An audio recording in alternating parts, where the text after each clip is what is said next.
My First Little House Books, Going to Town, adapted from the Little House Books by Laura Ingalls Wilder, illustrated by Renee Grafe.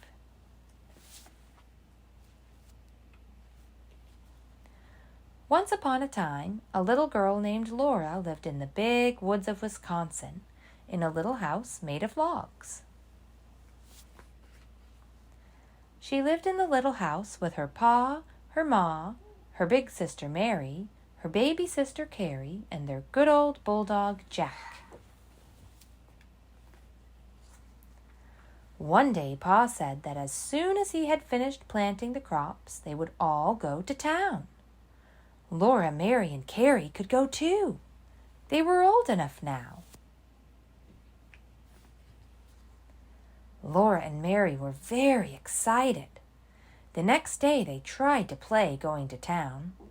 They could not do it very well because they were not sure what a town was like. They had never even seen a store. Then one night Pa said, "We'll go to town tomorrow." That night, Ma gave Laura and Mary a bath. Then she wound their wet hair tightly on lots of little rags. In the morning, their hair would be curly. When Laura and Mary woke up, they put on their best dresses. Mary buttoned up the back of Laura's red calico dress, and Ma buttoned up the back of Mary's blue calico dress.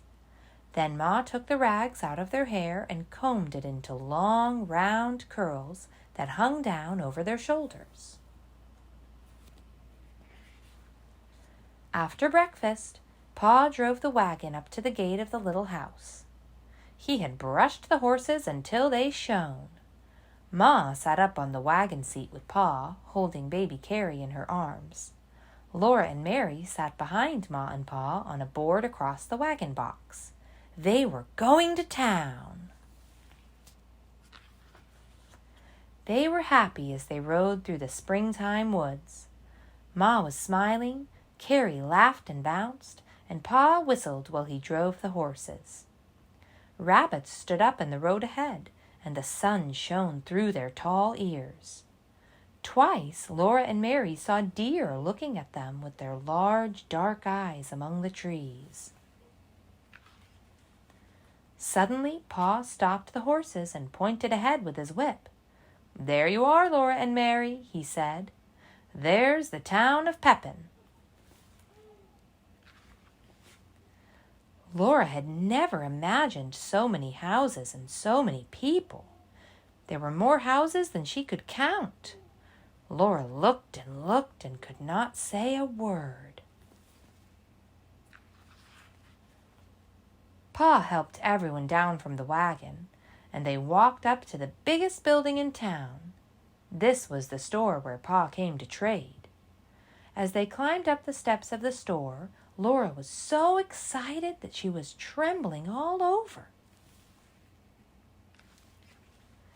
The store was full of things to look at. There were sacks of salt and sugar. There were pink and blue and red and brown and purple fabrics for dresses. There were boots and hammers and nails and big wooden pails full of candy. There were so many things that Laura did not know how Pa and Ma could ever choose. When all the trading was done, the storekeeper gave Mary and Laura each a piece of candy. They were so surprised that they just stood looking at their candies. Then they remembered and said, "Thank you."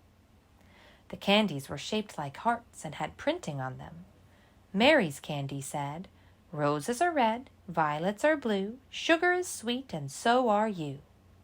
Laura's said only, "Sweets to the sweet."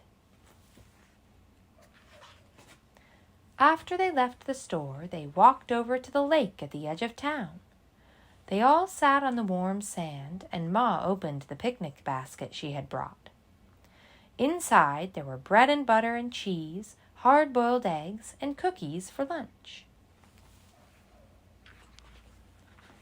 After the picnic was over, they all got back into the wagon to go home. It was a long trip through the big woods to the little house. Laura and Mary were very tired, and baby Carrie was asleep in Ma's arms. Jack is there. Jack's in the wagon too. But Pa sang softly, "Mid pleasures and palaces though we may roam, be it ever so humble, there's no place like home."